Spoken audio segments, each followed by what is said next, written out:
Good morning बच्चों। तो हमने भाग 1 और 2 में देखा कि किस प्रकार मधुमक्खियाँ जो है वो रस तैयार करती हैं और अपने बचाव के लिए घर बनाती हैं। तो अब देखिए आगे। संभव और खुशी बहुत मज़े से मधुमक्खी की बातें सुन रहे थे। मधुमक्खी फिर बोली, क्या कभी आपने हमारे छत्ते को ध्यान से देखा है? हमारे छत्ते के भीतर एक ही आकार के 6 कोनों के कई कमरे होते हैं। तो हम सभी अगर नहीं देखे हैं, अगर मौका मिलता है तो आप उसे देखिएगा। उसमें 6 कमरे होते हैं। इन कमरों में ही हम मधु एकत्रित करती हैं। बाकी कमरों में रानी मक्खी अंडे देती है, जिससे हमारी संख्या बढ़ जाती है। हमारे एक ही छत्ते में लगभग 50,000 से 60,000 तक मधुमक्खियाँ रहती हैं। तो देख लीजिए यहाँ पर आबादी कितनी है, 50,000 से 60,000। हम मधुमक्खियाँ खट्टा मीठा सभी प्रकार का स्वाद आसानी से पहचान लेती हैं।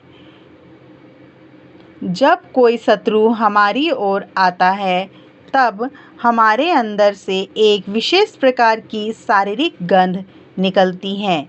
इससे हम सभी मधुमक्खियों को शत्रु के आने की सूचना मिल जाती है और हमारे आसपास के सभी मधुमक्खियाँ सतर्क हो जाती हैं। अपने बचाव के लिए हम अपने शत्रु पर डंक से आक्रमण करती हैं।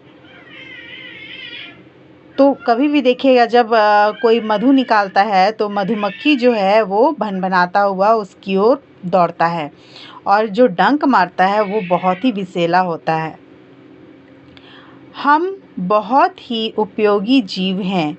क्या आप जानते हैं कि पुराने ज़माने में जब तिजोरियाँ नहीं होती थीं तो लोग अपना बहुमूल्य सामान हमारे द्वारा बनाए छत्ते में छिपा कर रखते थे, ताकि कोई उन्हें चुरा ना पाए।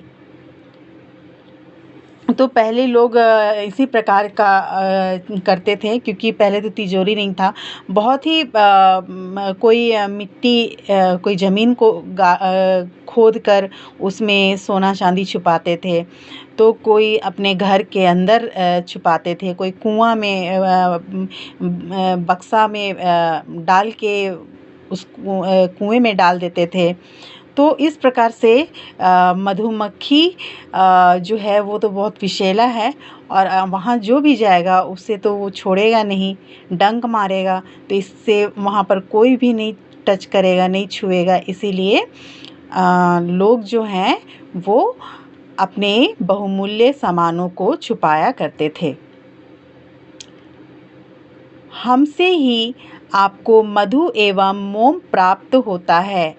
यह मधु बहुत ही पौष्टिक एवं स्वादिष्ट होता है।